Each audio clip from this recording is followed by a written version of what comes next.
This is football prime time. Damn right Back it in is. action.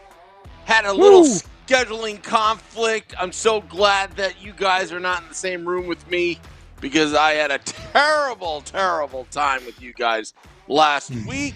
Wow, that's mean. I'm your host, Sam Wu, here with Billy and AJ. Talk a little bit of football. I've got some buffalo wings upstairs Ooh. turning around, Sounds so nice. I may have to scoot out and flip them. But Homemade? You can't. Homemade? Yeah, homemade. That's good. What do Still you use? trying to What's figure your out- sauce? What's your sauce Yeah, of choice? what's your secret? Well, here's my secret, all right? But if I tell you, it wouldn't be a secret. Oh, the secret But- is your wife Yeah, makes well- them. Oh, I wish. Are you kidding me? I wish. That would be great. That would be great.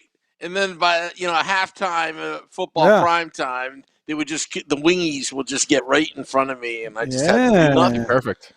Yeah. Now you're shooting in the right direction, Sam. Yeah. What, is that what you do, Bill? Yeah, Beth makes everything, dude. Are you kidding me?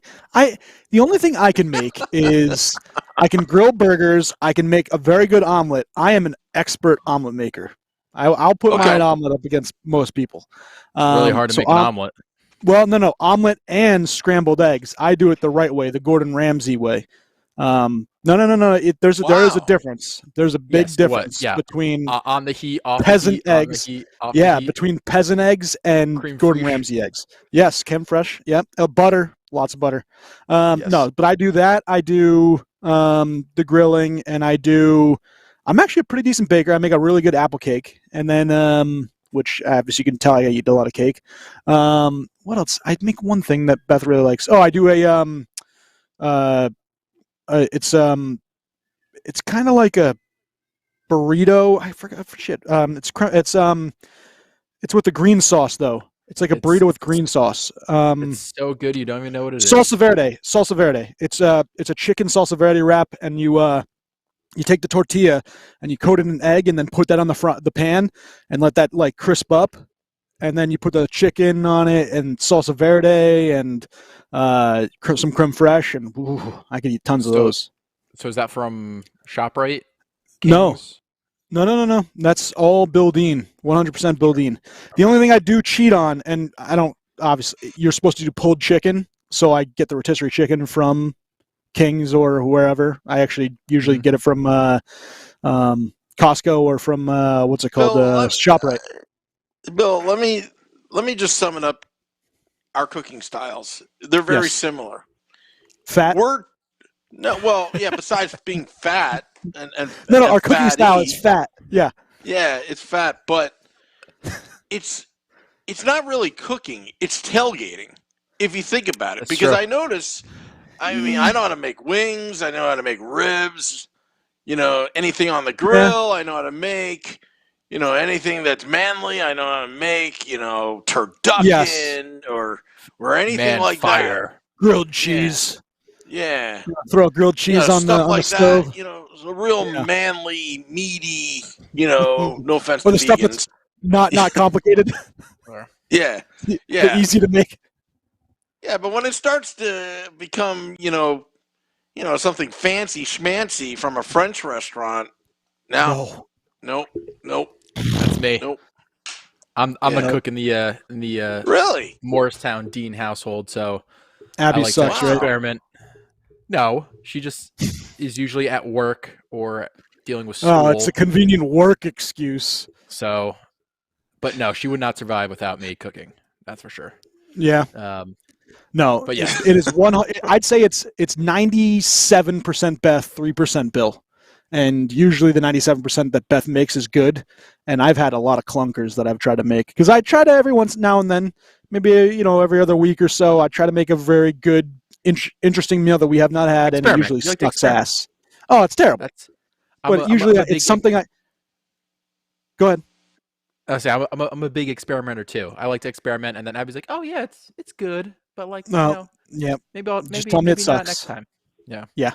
No, Beth is too nice to say that it sucks, so she'll give me the runaround. No, it's not bad. We could try this, this, and this. My problem is I can't multitask. I am a very bad multitasker, so anytime I try to do anything that involves multiple steps in a row, or you have to cook this and this at the same time, out of it. I need Out of there. one pot. One pot meals, fantastic. Crock pot, thank you. See you later. Come again. It's the easy way. But yeah, this is a football show, right? I forgot. What did we come here for? Oh yeah, football. Did we? Yeah, it was this football. Yeah, I mean today, obviously, interesting game with the lovely Minnesota Vikings. The Pittsburgh Steelers. So I just saw that I guess Cook is back, and for Thursday Night Football, which he dislocated his shoulder last week, right? No, it was 2 weeks ago. Not this past Sunday, the Sunday before. He dislocates his shoulder, and then apparently comes back like it's nothing. Shoulder injury is nothing. Meanwhile, I've had a shoulder injury for how long, and I just continue to bitch about it. So these guys, obviously superhuman, these athletes, they just do everything possible to, will themselves to games, and it's incredible what they can do. But yeah, Dalvin Cook back. You're also pushing 40 and a little overweight. Tom Brady's like, over 40. Pushing 40. I'm going to be 37. Pushing 40. You're pushing 40, 30. Slightly overweight. And he is not even 27? Is he 25 maybe? No, Dalvin Cook? Oh, he's got to be like 20. Yeah, I don't think he's 24. You're probably right. Probably 25. And in the best shape of his life? He is 26 years old. Tomatoes. Well, I wasn't so much talking about him, but you look at Tom Brady, you look at some of these other guys, Ben Roethlisberger. Well, Ben was always hurt, so I can't usually use him. Ben is more in line to your style as compared to Tom Brady. I'm the equivalent of yes. Ben Roethlisberger. Nice, I like that. I'll take that. That's very good. But yeah, so obviously, a decent game. Two teams that it's amazing. The teams that you would figure that they'd be in the playoff hunt. They'd be at the top of the league, not just because of like their quarterbacks, but just I really do feel like both these teams have. A pretty good squad, right? Like I wouldn't say that these are the Jets and the Detroit Lions, right? They have more talent than most teams, and you would figure that they would be farther up in the stands than they are. Pittsburgh being third in that division at 6-5. Ravens 8-4 at the head. I mean, only 2 games back, and then you look at Minnesota. They have a bad loss last week. 5-7. Technically, I guess they're still in the playoff hunt. I think at number 7 right now is the Washington football team at 6-6. So they're only a game behind. Surprising. Yeah, but Minnesota, Kirk Cousins, and they're just talking about Kirk Cousins, how the guy, he's a steady quarterback that will get you to the playoffs, and then that first game he'll suck and turn back into the pumpkin, right? And it's like, can he win it for you? Yeah, and it's funny because he actually has the arm talent, and he makes all these throws that are pretty impressive. But he's got Dalvin, right? His backup, Alex Anderson, has been awesome when called on to be the starter.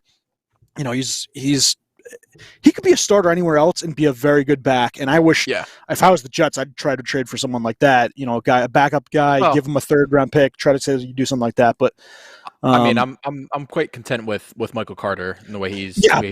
Could you? Michael Carter, I think, is going to be a very good 3rd down back because I like his pass catching ability. I'm not necessarily set on him being a full every down 3 down back.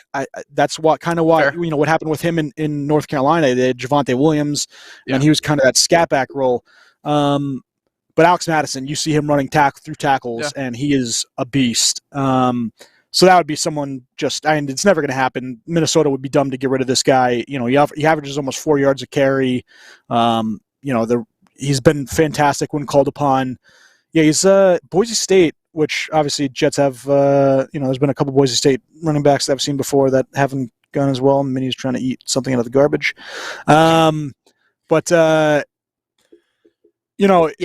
you look at the rest of the team, Justin Jefferson, who's a true stud, top 3 wide receiver in the league. Thielen's out this game, but they have some guys, KJ Osborne, D.D. Westbrook, other people that, guys that, other guys that can kind of fill in. Their tight ends, obviously it sucked that Irv Smith went down, but they have Chris Herndon, so there's something. And then, C.J. Ham, awesome fullback. Their offensive line's, obviously a very good offensive line. And then their defense, right? You have guys like Dalvin Tomlinson, the run stuffer from the old Giant. You have, Eric Kendricks, Anthony Barr, 2 very solid linebackers. You have Patrick Peterson. I forgot about that he was there. Brashad Breeland, and then safety. Harrison Smith's been very steady the last, I feel like he's been in the league 10 years. He's probably been only 7 or 8, but yeah, I mean, just a steady group, and you would figure that they'd be better. Yeah. If the Vikings don't make the playoffs this year, do you think this could be Mike Zimmer's last year there? Yeah. So actually, the only thing is Kirk Cousins. Is this his last season on the contract? Let me see here, Sportrack. Because I would say that this year or next year. It might almost be like one or the other. Which one would you rather have? And I think if they got a new coach, it actually might be both. If the coach is gone, maybe, they also kind of say bye-bye to Cousins as well. But I'm just looking up Kirk Cousins. Let's see here. He's got one more left. 1 more year. Holy crap. So he's got 1 more year left. $35 million base salary, $10 million signing bonus. He's $45 million on the cap. I don't see dead cap $45 million. They cannot cut. Yeah, he's there. He's there no matter what. Yeah, he's there no matter what for 34. So I think if anything, if they don't make the playoffs, or even if I think even if they make make that wild card and still lose, I think you have to see the writing on the wall. I mean, this team I think should be a lot better than what they've performed and what they've been.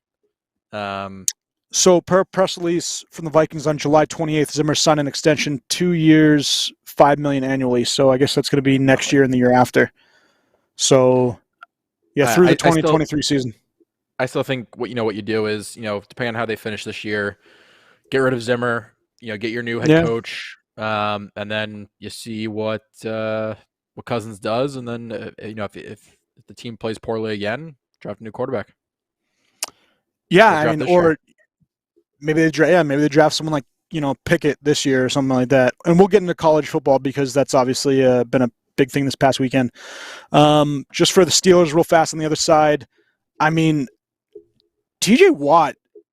TJ Watt. Yeah, TJ Watt. I'm looking at Derek Watt because his brother's on the team too. Is he not the defensive player of the year so far?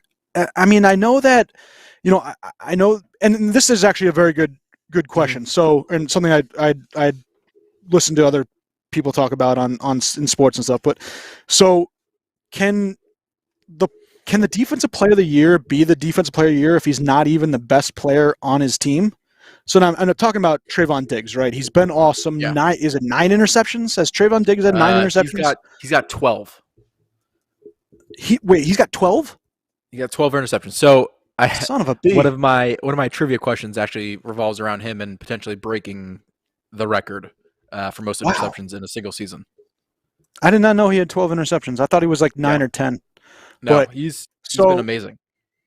And what I was trying to get at, right, I don't think he's even the best player on his own team, especially on defense. I think that player is Micah Parsons, who has been phenomenal the last 5-6 weeks. And I know it's a rookie year. He was getting into it in the beginning, but he has been otherworldly for them, especially just he lines up at DN because they lost Dexter Lawrence, or not Dexter Lawrence, DeMarcus Lawrence.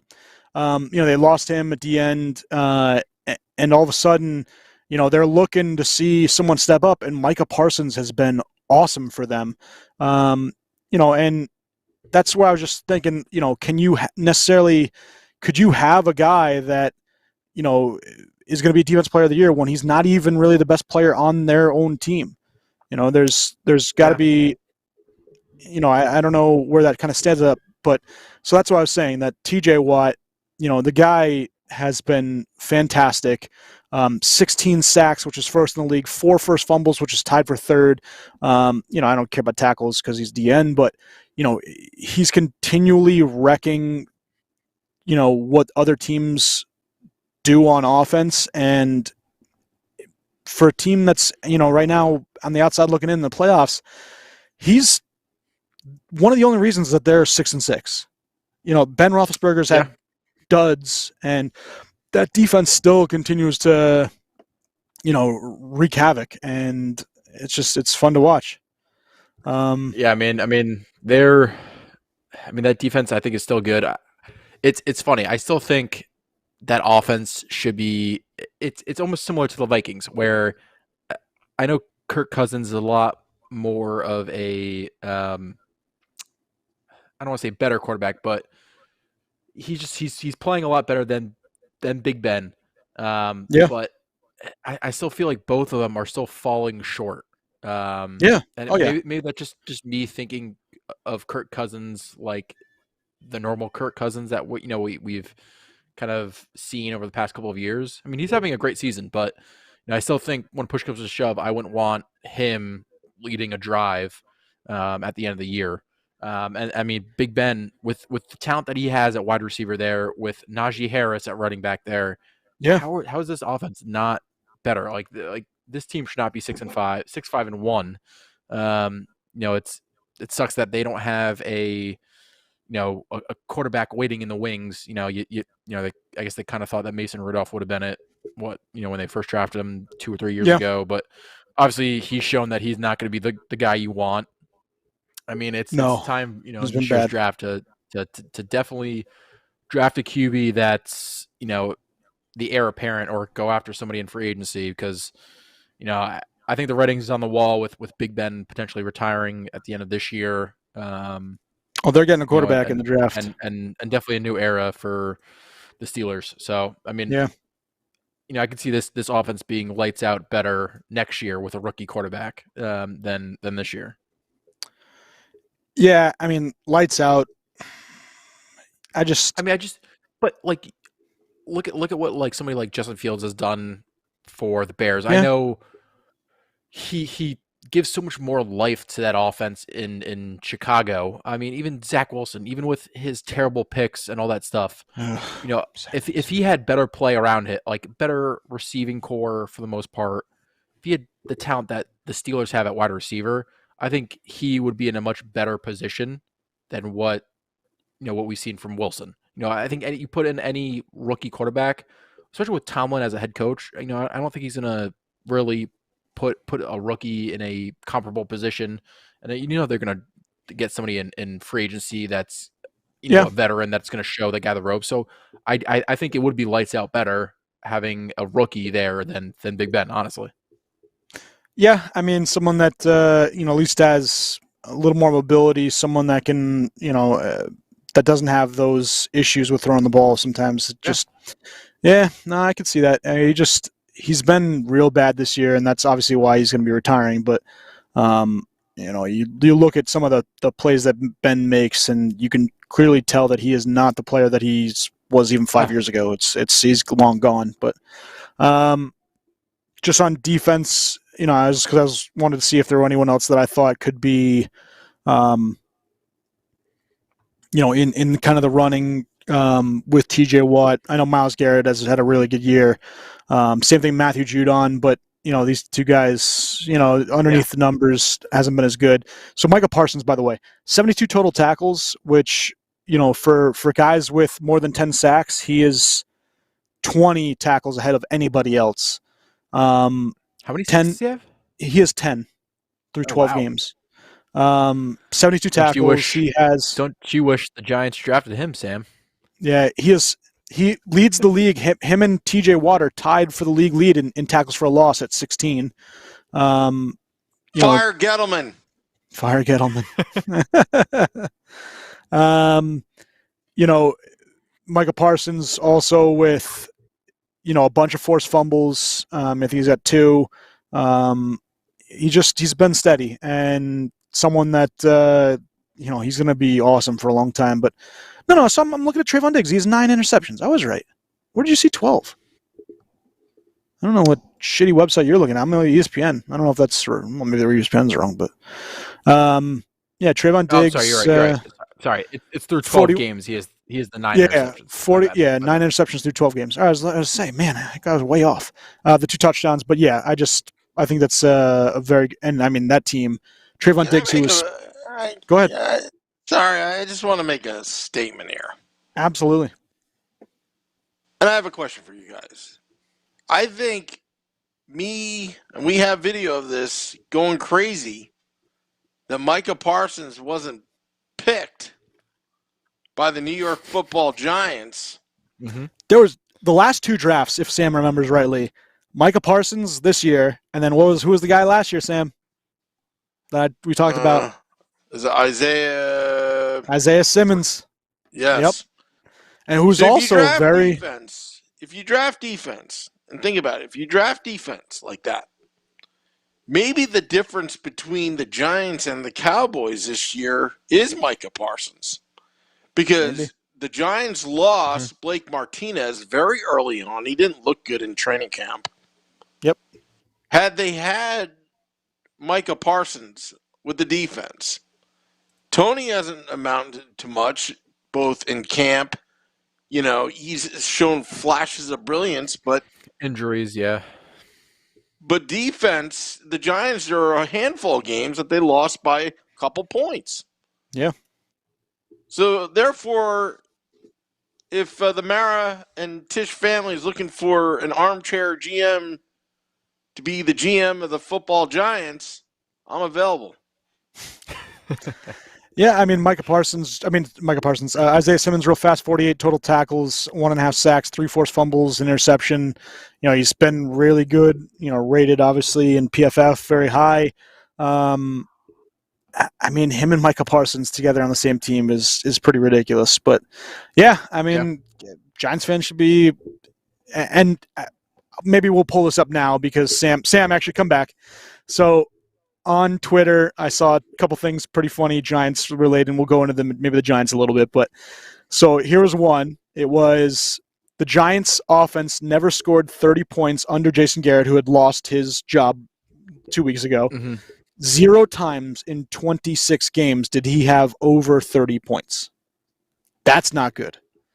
So then here's the next one. Yeah. If Freddie Kitchens, who did take over, this is his second time serving as an interim in a role of offensive coordinator. In 2018, he improved the Browns' offense in points and yards down the stretch, and the team went 5-3 when he called plays. This, obviously, the last 2 games hasn't been near that. And then here's the other one, and this is in regards to Saquon Barkley. Since the start of 2020, Sam, Saquon Barkley, 79 rush attempts, 254 yards, and 2 touchdowns. Baker Mayfield in that same time, 79 rush attempts, 254 yards, and 2 touchdowns. Him and Saquon have the exact same stats since the start of 2020. I mean, you should draft Baker. You should have had him running back. would have been the perfect dual threat quarterback right there. Whoa. That whole Andrew Thomas thing, could have prevented all this. That's very true. Very true. That's fair. And then this is really going to hurt Sam. Oh. This is the Giants' last 20 years of first-round drafting. So 2021, Kadarius Toney looking pretty good. I would give him that. He's other than him fighting people and maybe not staying healthy, it's to be determined how good he's going to be. Right? Andrew Thomas, same thing. Fourth overall pick last year. I want to give him the benefit of the doubt. He's still in his second year. To be determined. Daniel Jones, 2019, extension probably unlikely. Would you say so, Sam?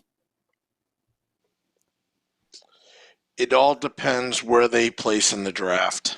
Yeah, but because if you think about it, if they make a run and they're in the middle of the pack, and Chicago, is in the middle of the pack, and they can't package it, I would do a 5th year on Daniel Jones, and if he was that bad, they'll be back in the top 5 in no time. I'm not saying the fifth.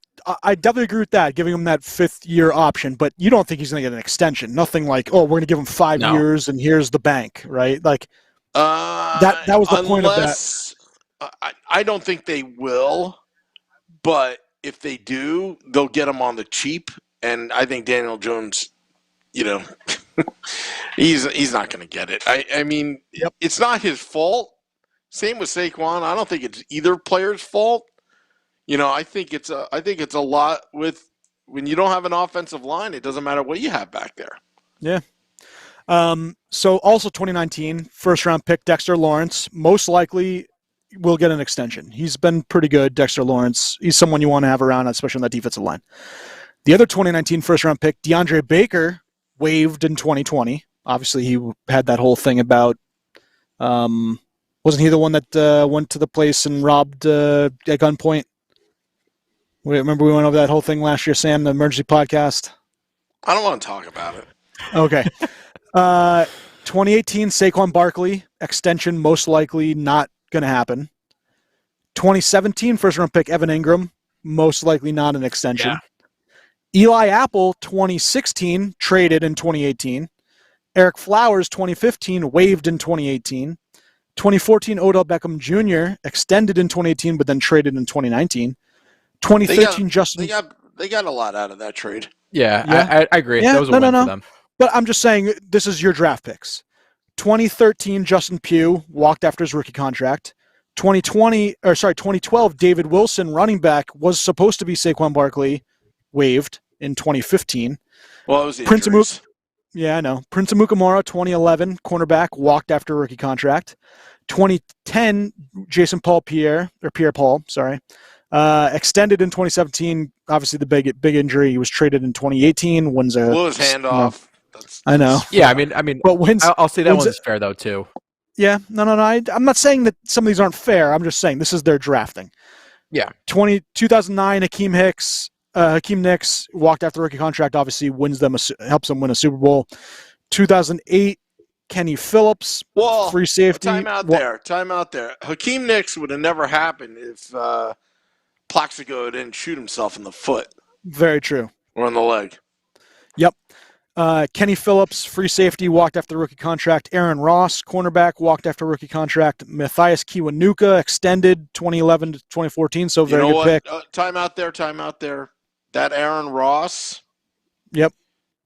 The Giants, I believe, in that draft had a chance to skip over the Jets and could have gotten Revis. Oh, really? Oof. Yeah, there were some things.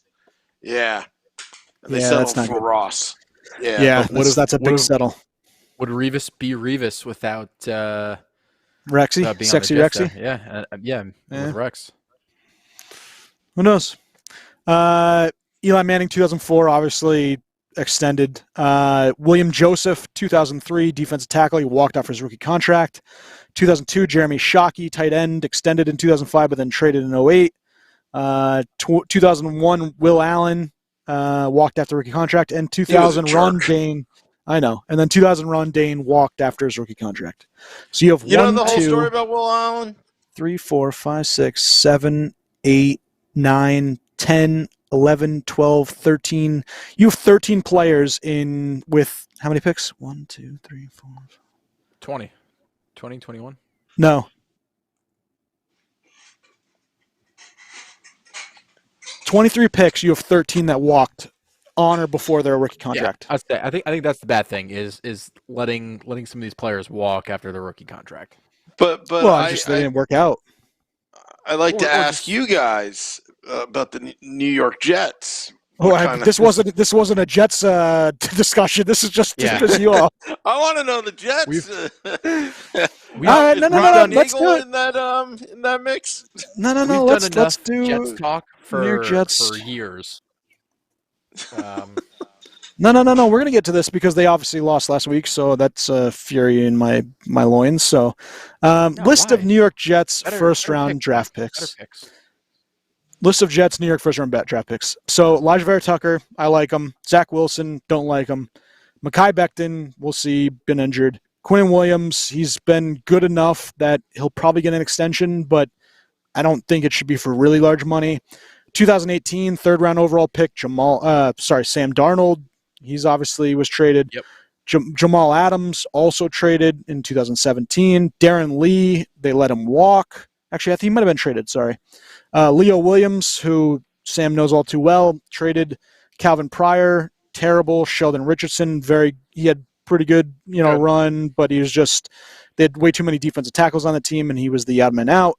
D. Milliner, god awful. Quinn Coples, terrible. Muhammad Wilkerson, he got extension. He was good up until he got his extension, and then he decided to, not be good. Kyle Wilson, Boise State, oh my God, god awful. Mark Sanchez, butt fumble. Justin Keller. You know how many tight ends we've had that have given me like hope that we could have a good tight end, and they just failed. Justin Keller is one of those guys. Yeah, Kyle Brady. What's his name from Texas A&M? Not Texas A&M. Maybe it was Texas A&M. Texas Tech. Jason Morrow. God damn it. Vernon Golston, 2008 6th overall pick. And what the biggest heartache on Vernon Golston was apparently Belichick wanted him terribly and wanted to try to trade up for him and all this other thing. And I could imagine him with Bill Belichick, and he would have been an all-pro and like a Hall of Famer. And he goes to the Jets, and he was just god-awful. Darrelle Revis, thank God. Nick Mangold, thank God. Brickshaw Ferguson, thank God. So 3 straight draft picks, they did well. Even before that, 2005, they didn't have a draft pick. 2004, Jonathan Vilma, who I liked a lot. Until JV. Then he goes and gets the Saints, whole right? Saints with the Bounty Gate. Before that, Dwayne Robertson, not a very good defensive tackle. I think you got me a Jonathan Vilma signed like jersey Absolutely. Or like picture. No, it's a like picture that for me. Yeah, picture. Right? Yeah. Actually, you gave it to me. I think it's over here somewhere. You gave it back. Thanks for the Indian giver. Brian Thomas, defensive end, terrible. Santana Moss was okay. Yeah, and then this was 2000. They had 4 first-round draft picks in 2000. Sean Ellis, very good Jets. Mm-hmm. John Abraham, very good Jets, but they decided not to re-sign him, and that was the last time we had a good defensive end. Chad Pennington, noodle arm, but I've always liked Chad Pennington. Played well. Yeah, I always liked Chad Pennington. And then Anthony Beck, tight end, West Virginia, another, How do you have like that's the thing that amazes me with like teams that have like multiple first-round picks? How do you not like turn it around? Like they had 4 first-round picks, and all those guys were solid, if not very good, and they still were the Jets in 2000. It's just actually that year that just amazes me hearing that though. Dude, it's the Jets. Yeah. Apparently 98, 99, they did not have first-round picks. Figures. That's when they obviously went to the AFC Championship and lost to Denver Broncos. That was Vinny Testaverde. So when did you become the Jets fan? I've never heard this story. I don't know. I'm an idiot. My dad decided that I shouldn't root for the Jets, and I shouldn't root for the Giants, and I should root for the Jets instead. And I don't know. I just started to like them when they were dumb and terrible. I liked them in like 95 when they were god awful. Oh God. I've been a Jet fan for a while. It's just I missed the boat on that one. I could have enjoyed Super Bowls against the Patriots and not cared when they won. Now I'm here miserable and don't lie. We were both still rooting heavily for the Giants. Well, no, we were rooting heavily for the Giants in the game, but I'm saying I could actually enjoy that Super Bowl because it was my team, as opposed to just cheering for a team because I don't want the Patriots to continue to win. But I every time they lose, though, I still root for them. Like whoever it is that beats them, I still root for them like it's my team. Oh well, yeah. Atlanta Falcons broke my heart. I'm as much Atlanta, 28-3 as anybody else. Stupid 28-3. Oh my God. That night was the worst night I think I've ever had because not only did they lose, but I got food poisoning like that night and I was completely sick, missed work. I had to like call my boss being like, hey, like I can't come in, I have food poisoning. And he's just giving me shit because because it's after the Super Bowl. Like, Super Bowl. I'm actually like throwing my brains out. Like I can't physically make it into work. So yeah, it was fun. Nice. No, yeah, that game terrible. There are so many, just miserable. But So you just, that's just how it goes being a Jet fan. Just you wish that the Patriots would lose and your team could at least stay out of the spotlight, but they decide to do dumb things like butt fumbles and ghost games and all this other fun stuff. So, all right. Well, a couple little facts that I saw online. Mike Evans had his 72nd touchdown in the Monday Night Football game against the Giants, and he now holds the title for most TDs in Tampa Bay history, beating the legendary Mike Allstott. So good job, Mike Evans. Going to just NFL, some other things real fast. We said, Cook is back. Oregon is making a push to bring back Chip Kelly, which I saw. Losing Mario Cristobal, so I think it is a very good deal too. One of the best coaches they've had in a while. There's a lot of talk about still, guys like Cliff Kingsbury going back to college and how this might be a new thing where NFL head coaches, if they can get the run of a college program and really, have it be their own, they're going to take these kind of jobs. And, I know Oklahoma's already taken, and so is Notre Dame. But, I guess NFL teams have to worry that this could be a new thing where college head coaches kind of up and go. So, see, it's tough for me to think somebody like him would leave the Cardinals. I would hope not. Especially after the success that they're having this year and the success they had last year. It's tough because he could be there. He could have. I mean, if things go right, he could have a Mike Tomlin type career, or I'm not gonna say Bill Belichick with all the championships, but like somebody who could go to multiple AFC championships, who could win a Super Bowl or two. Yeah. With the team he's got, with Kyler Murray, with DeAndre Hopkins there, with Rondell Moore, Andy Isabella, the running backs with Connor and who am I missing? Who's the other running back there? They've got a great window right there. Kenyon Drake.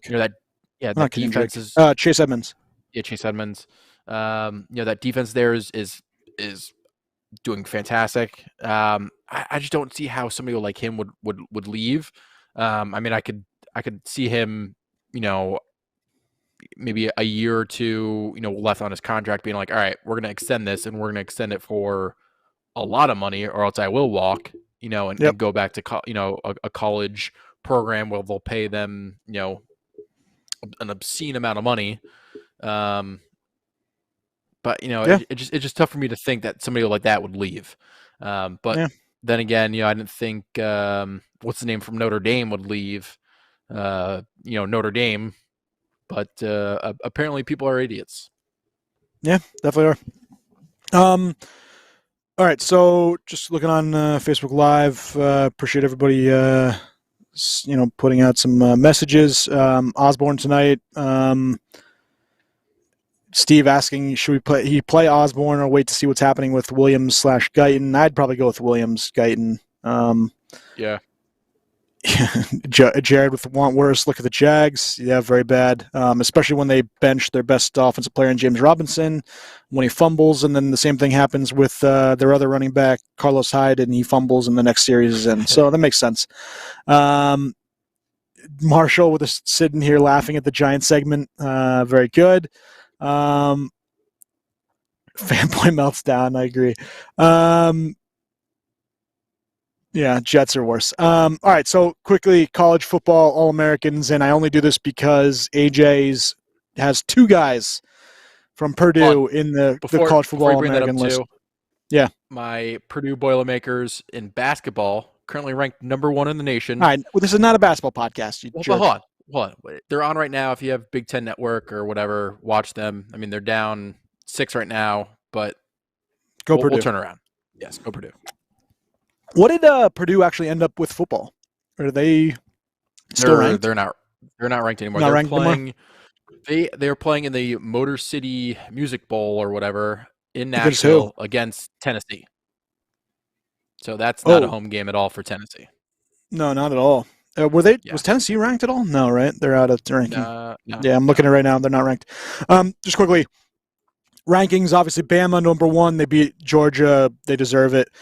Michigan 2, absolutely agreed. Georgia now jumps down to 3.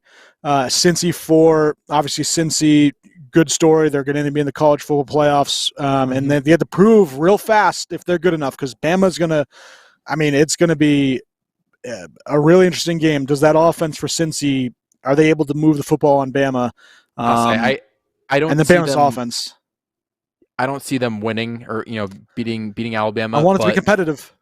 yeah, I think they have to be within a touchdown or 2 touchdowns to even be like. And because this is for the future of because if of they're non-Power not 5 conference teams. Yeah, if they're not if they don't keep it close, the committee's not going to be like next person that's undefeated, or they're not going to get in because they'd rather see a Notre Dame go in there and suck, but they're still Notre Dame, right? So Notre Dame 5, Ohio State 6, and then you have Baylor, Oklahoma State, Ole Miss, and Michigan State running at the top 10. Did Iowa actually make the ranking? How are they 18 at 10-3, but Purdue couldn't? That's dumb. I think that Purdue should have been ranked, but anyways, I think just losses for Purdue were worse than what Iowa's were. Yeah. Yeah. All right. So All-Americans. Bryce Young was the quarterback, first team. Obviously, great year for the Crimson Tide. Kenneth Walker, who was awesome for Michigan State. Sean Tucker, Syracuse Orange. He's the Heisman. Actually, this is the 60th anniversary since Ernie Davis's Heisman Trophy winning, and he was a beast for the Orange. And Tucker, obviously, is a freshman, broke school records for rushing yards. He's really been an awesome player for Syracuse Orange. Wide receivers, you have Pitt, Jordan Addison, and then you have David Bell, Purdue Boilermakers. He was fantastic, and what was better, his play against top competition. He had 33 receptions for 563 yards with 2 scores in 3 games against top 5 opponents. That once again, 3 games, 560 yards, 33 receptions, 11 receiving yards per game, or 11 receptions per game, over 150 yards per game against top 5 opponents. He was second among FBS players with 8.5 catches per game, 4th with 116.9 yards per game, and then 7th in receptions, 93 overall, and 9th with 1,200 yards. He's announced he'll enter the NFL draft. He's probably going to be a late first, maybe early second round pick. He's going to be really good. I think he falls in that second round, give me the Jets. Give me him at the Jets number 2 overall, the second round pick. Give me him all day. Like I've said earlier, I think he is going to be better than Moore. Different type wide receiver. So much different, yeah. Yeah, Moore is obviously that slot receiver, that quick guy. He is the deep ball, long threat. David Bell. I think he's going to be fantastic in the NFL. Yeah. Tight end Brock Bowers from Georgia, really good player. Evan Neal, offensive tackle from Alabama Crimson Tide. He turned that Alabama line all the way around. He moved from right tackle to left tackle to replace Alex Leatherwood. He's going to be a top pick in the draft when he comes out.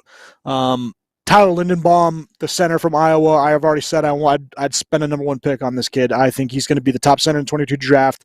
I think he's a top lineman in the draft. He's amazing, and I would even use a top 5 pick on him. I really do think that center makes that big of a deal especially for a young quarterback. So I like him. Look to what Nick Bangle did for us. You didn't have to worry about that position for 10 years plus. Yeah, 10 years at least. He was fantastic. So I fully endorse that one. So actually, I turned on 2021 All-American college football. This said the postseason teams, so I think this is only teams that maybe they just made their own stupid thing about it. Here we go. This is the one that I was looking at. All right, so this is the real one. So we said Bryce Young, that was right. Kenneth Walker, David Bell, Brock Bowers, Lindenbaum, the kid from NC State, Ikem Akwanu. He's the right tackle. He's going to come out for the draft probably this year as well. They're already saying the Jets could get him at pick 5. I don't really mind it, so we'll see. On defense, Aiden Hutchinson from Michigan, Jordan Davis from Georgia, monster defensive tackle. You got from Utah, Devin Lloyd, the linebacker, who everyone likes. Riley Moss from Iowa, the cornerback. You have Penn State, Sam, safety, Jaquan Brisker, senior. He's going to be in the draft as well. So that's Penn State's guy. Special teams, San Diego State, Matt Areza, the punter, who is just continually booting 70-yard punts, even 80-yarders. They're talking about him being a very high draft pick. It's like maybe third, fourth round, which is crazy for a punter, but he does change the field. Second team, Kenny Pickett. He had a funny block punt last week. Yeah, I saw that. I was watching that. Quarterback Kenny Pickett, second team, Pittsburgh. He's going to be a top pick in the draft, especially quarterback. You have Chris Olave from Ohio State, wide receiver. Alec Lindstrom from Boston College. You have Thayer Munford from Ohio State, offensive lineman. And then you go to defense. And the two top defensive linemen, Kayvon Thibodeau, Oregon, he's probably going to be the number 1 pick, maybe second overall pick. Mm-hmm. And then the other defensive end, George Karlaftis, Purdue Jr., he's going to be in the draft this year too. He's been a beast. He's been really good, especially for a Purdue defense that had some issues getting after the quarterback. He's been fantastic for them, and he'll be a top pick as well. And then Sam's got one more guy here, the punter from Penn State, senior Jordan Stout. So Purdue and Penn State both with 2 reps. Not too bad. I've got a question for you guys. Shoot. I was reading somewhere, I forgot who the guy was. I think maybe out west.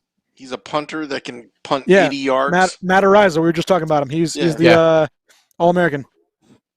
Would you pick him in the first round? So a lot of people have been talking about this, and I don't know that I'd use a first-round pick on him. I can see a second or third. Yeah, I'd do a second or third-round pick because guys like that, they totally changed the course of a game in the field position. And if you have a good defense, it makes a lot of sense to put a good pick on them. Absolutely. Yeah, I would agree. Who's it? Remember when Janikowski was picked in the first round, but he was Mr. Reliable for almost 20 years, 15, 20 years. Who's the Tampa Bay guy that the kicker that was drafted in the third? Martin Gramatica? Oh, no. I know you're talking about. Yeah. It was like 5-6 years ago. Yeah, he was terrible. Yeah. Shoot. I know you're talking about too. Arroyo? No, that's an Arroyo. Anyways. But anyways, but I'll tell you what, if that guy turns out to be the real deal, you're gonna see him open up doors to these kicking specialists coming from soccer or rugby or whatnot. Yeah. And you're gonna see 80-yard field goal kickers. Wow, that's what it was. I mean, I could definitely see, and I would hate this, somebody like the Patriots taking him in like a second round and then just dominating in special teams, and you're like, son of a bitch. But Joe Judge is a special teams guy. If he's still around, you never know with 2 first-round draft picks. I really like him. I would definitely. That's true. The Jets have, boatloads of draft capital, and I'm just looking at 2021 draft picks for the Jets currently. So they have 2 firsts, right? They have sorry, I actually went to 2021 and not 2022. They have 2 firsts. They have obviously Seattle's pick, which right now is a top 5 pick, which is awesome. They have 2 seconds, one from their own and then one from the Sam Darnold trade, which is also going to be a very high pick.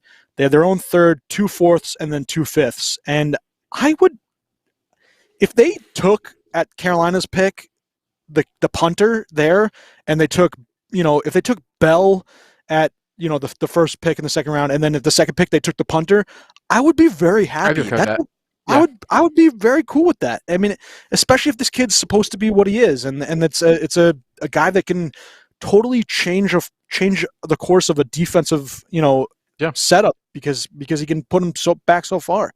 And those first two picks, in the first round, they need to kill it. One's got to be an offensive lineman, and the other's got to be a weapon. I think, whether it be a cornerback or a wide receiver or a tight end. I don't have those first round tight ends, but I want something, a defensive end that can get after the quarterback. I don't want a defensive tackle. I don't, I guess if they took two offensive linemen, I'd be okay with it. But give me something, right? Give me something that I can be really happy about. I mean, if they could get Thibodeau with one of those first two, and then take a lineman at the second one, I think Karlaftis is it's. I didn't see really where they rate Karlaftis. Apparently he's a top 10 from what I've seen. All right, so I'm just going to Pro Football Net. This is a quick, first round deal right here. So they have Thibodeau going 1 overall to the Detroit Lions. They have Evan Neal going to Bama Evan Neal from Bama going to the Jags, which he's going to be awesome. Aiden Hutchinson, the defensive end, from Michigan, going to play for the Texans, which I'd love him. They have Derek Stingley going. Oh wow, look at this! So they have Derek Stingley at 4, going to the Jets. The cornerback from LSU, he's awesome. And then they have George Karlaftis, defensive end, going 5. I mean, he better be a knockdown 10+ sacks a year guy, or I'm going to be furious. So I'm looking at another one too. They have potentially the Giants picking at 5, picking Karlaftis too. So yeah, I don't think you can go wrong. The Giants at 6 and 7, and Sam will like this. They have Kyle Hamilton, Notre Dame safety, going to their pick at 7, and then at 6 they have Ikem Ekwonu. I'm going to mess that name up for a while now, but he's the tackle from NC State who's going to be he's a really good player. So, I think those are 2 good picks. And they have Kenny Pickett going to Atlanta at 8. So goodbye, Matty Ice. Maybe they trade him. I'm hoping now the Jets pick Karlaftis just so I can get his jersey. Yeah, Karlaftis, that'd be pretty cool. I mean, he's definitely. I love that. They have Tyler Lindenbaum, center, going to the Browns at 16. And I think that, I'd take him higher than that, but that's just me. I'm just looking through this. Jordan Davis, the defensive tackle, 6'6", 330, going to the LA Chargers. The guy's a monster. It's fun to watch, look at mock drafts and see what's going on, but yeah. All right, so quick NFL schedule, and then we'll get out of here. Pittsburgh at Minnesota tonight. I got the Vikings. What do you got? Agree. Pitt? Okay. Yeah. No, I agree. Vikings.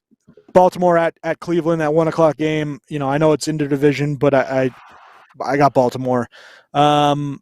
Jacksonville at Tennessee. Really? You think you might Cleveland, huh? I just don't. I don't trust any team in that division. I really don't. I just think that they got the better quarterback. That's what wins games. Jacksonville at Tennessee. I got Tennessee. Yep. Las Vegas at KC. Obviously, KC. I'd take KC as well. New Orleans at the Jets. I'm taking New Orleans. I think that they, have had a bunch of stinkers, and they're going to rip the Jets a new one. So that's great.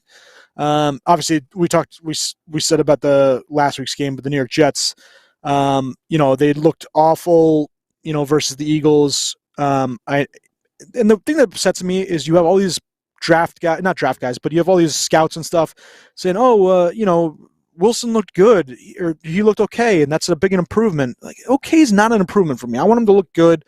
He had a pick that I didn't like very much. It just, I don't know. I think he played better.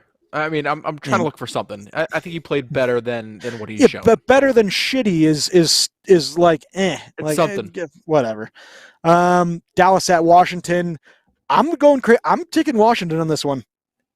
Yeah, I think I'm with you. I really do think Landover at the FedEx Field. I'm taking Washington. Atlanta at Carolina. I do think Matty Ice, will be traded this offseason. I'm going to take Atlanta on this one, but I think this is last year in with the Falcons. Cordell Patterson Seattle has been amazing. He has. Seattle at Houston. Jamal Adams done for the season.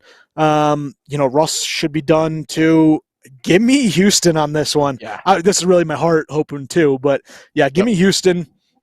Detroit at Denver. Detroit got their first win last week, so congrats to the Detroit Lions. Denver, I'm taking them here I don't as know. well. I'm sure you are. I What? no, I think the You had Lions 2 could wins in make a it. row? I think Oh, so. wow. Dude, they've been Wow. playing well actually for the They most part have. this year. With 10 and 2 And they've gloves gotten and that very offense. unlucky. And Yeah. I don't know. I'm feeling the Lions. Okay, feeling the Lions. All right, we'll see. The Giants at Chargers. Sorry, Sam. That's going to be a beatdown. That's a 4:00 game. San Fran at Cincy, 4:25. I like this game. I think it's going to be really good. Battle of former, coaching teammates. I'm going to Gotta go take Bengals Cincy. though. Yeah, I'm going to go Burrow. Yeah. Poor Buffalo, after getting shellacked on Monday night, where they just got run on and run on and run on. Three passes. 32 straight runs that they had on them. Insane. And there was another stat out there that Buffalo, since 1990 or something like that, there's, they did like the most consecutive runs for, as like a stat.